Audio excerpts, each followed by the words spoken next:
Question 10.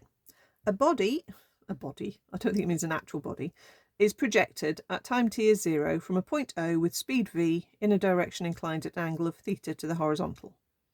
Write down expressions for the horizontal and vertical components x meters and y meters of its displacement from O at time t.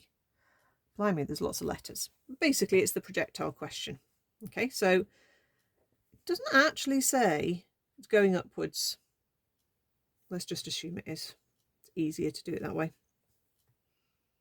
I mean, I think it must be because then it's talking about the range on a horizontal plane, okay, which is how far it goes if you kick it up and it comes back down. So let's think of it as an upward question. So we've got v at an angle theta. So we need to work out how far it's travelled horizontally and how far it's travelled vertically at a general time t. Okay, it's not asking for, you know, when it hits the ground again.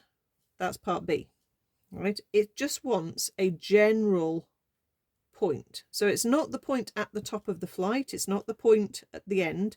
Let's just pick a general point, X, Y.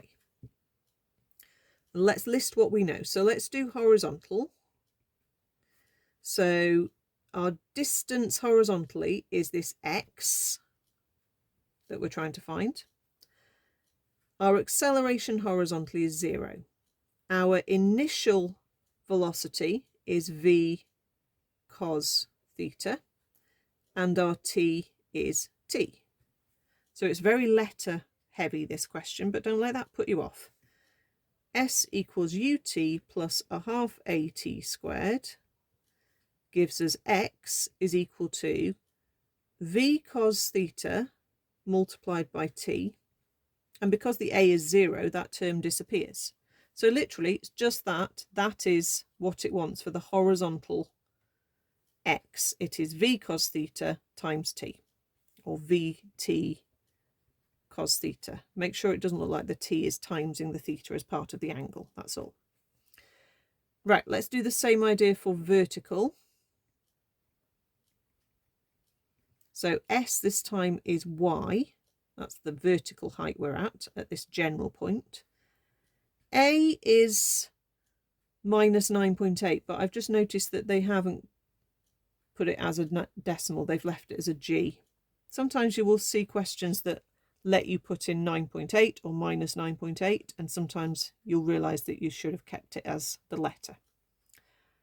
Obviously, if you do one, you can swap it back to the other. But it's minus because upwards is my positive direction, and obviously my acceleration is trying to pull me back down to the ground. Your U is capital V sine theta. So it's exactly the same logic for resolving the forces. If you crush the angle, it's cos. If you stretch away from it, it's sine. It's exactly the same resolving idea. And the t is the t.